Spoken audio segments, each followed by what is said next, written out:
kalau seandainya terjadi darurat sipil, masyarakat tidak bisa keluar, apalagi lockdown. Apakah benar yang kawan-kawan sampaikan tadi? Di sini ada 20 ton, kemudian sampai di SPBU 8 ton, kemudian di sini keluar jam 8 malam, tapi di SPBU bongkar jam 12 malam. Buktinya? Assalamualaikum warahmatullahi wabarakatuh. Selamat datang kembali di channel saya Zamhur Al-Asyi. Terus dukung channel saya dengan cara like, share, dan subscribe. Dan jangan lupa tekan tombol lonceng untuk mendapatkan notifikasi video terbaru dari saya. Assalamualaikum warahmatullahi wabarakatuh. Yang terhormat Kepala Pertamina Cabang Musno beserta seluruh staf, rekan-rekan anggota DPRK Aceh Utara dan Musno. Saya Pak Muslim Syamsuddin, anggota DPR Aceh yang mewakili Lubuk Sumawe dan Aceh Utara. Hari ini sebagaimana disampaikan oleh rekan-rekan bahwa ada kegelisahan, ada kemelaratan di tengah-tengah masyarakat, dan dalam hal ini ada dua permasalahan. Yang pertama, permasalahan menyangkut dengan minyak dan gas. Sudah disampaikan oleh rekan-rekan dari dari A sampai Z, permasalahan apa, kemudian bagaimana solusinya, dan apa tanggapan Bapak. Sebagian sudah Bapak sampaikan tadi. Saya hanya fokus dua masalah. Yang pertama masalah corona, yang kedua masalah lingkungan. Karena masalah yang lain sudah disampaikan oleh rekan-rekan, tapi hanya saya menekankan, Pak, menyangkut dengan apa yang disampaikan oleh rekan-rekan, bahwa masyarakat sekarang dalam kemeranaan ini harus ada pemikiran dari Pertamina, khususnya di Lubuk Sumawe. Oleh karena itu, dalam hal komunikasi kami dengan rekan-rekan di DPRK, yang pertama mungkin saya kembali tadi belum diperkenalkan. Ini adalah Bapak Jirwani, anggota fraksi PA DPRK Aceh Utara. Beliau mungkin Bapak kenal karena putra daerah, Bapak Azhari dari PA juga sama fraksi PA. Kemudian Kanda Al-Ghazali, beliau dari fraksi PA tapi dari Partai Sirah. Beliau dari fraksi Partai PNA, yaitu Bapak Sombian Hanafiyah. Kemudian saya sendiri Muslim Syamsuddin, fraksi Partai PA, juga dari Partai Sirah. Yang pertama, saya agak terkejut ketika disampaikan oleh Bapak Jirwani tadi menyangkut dengan pencemaran lingkungan. AMDAL yang ada di lingkungan Pertamina ini tercemar. Ini mohon Bapak jelaskan kepada kami, dan saya sendiri secara pribadi dan atas nama DPR, ini harus kita fokus.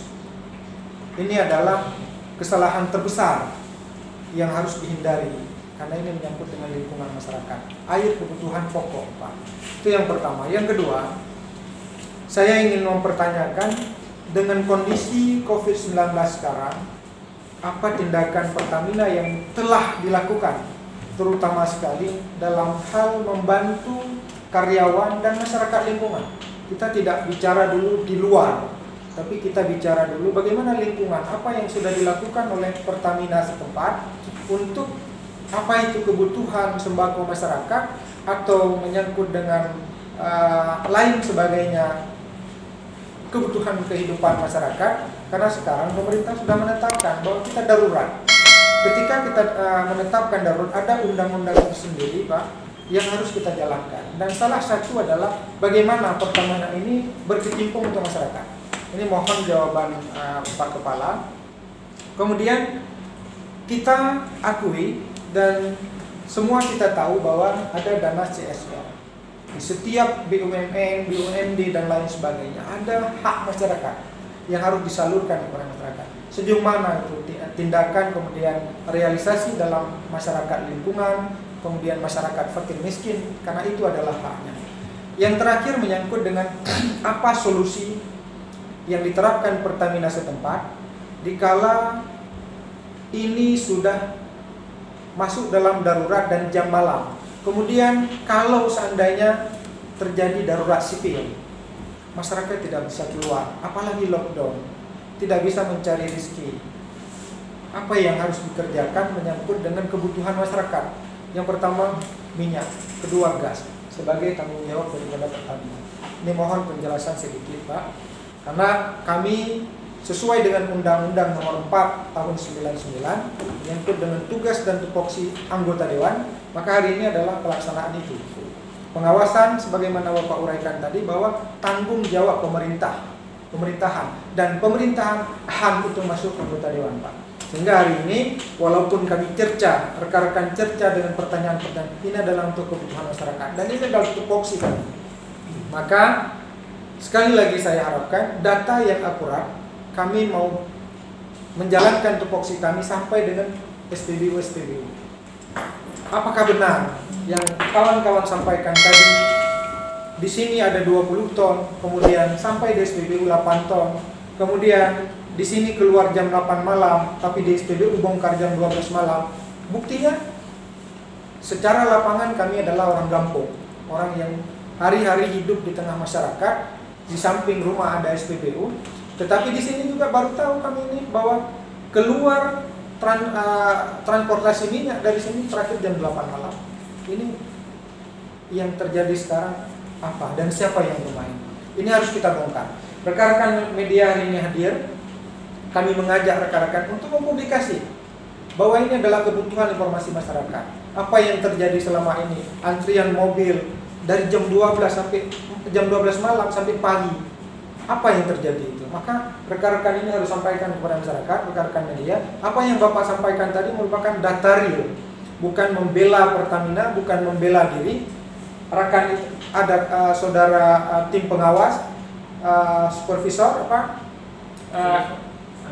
sales yang juga hari-hari berhubungan langsung dengan SPBU juga harus memberikan data akurat. Data inilah yang kita mainkan, bukan hanya omong kosong Pak. Jadi itu mungkin harapan saya. Yang terakhir, terima kasih atas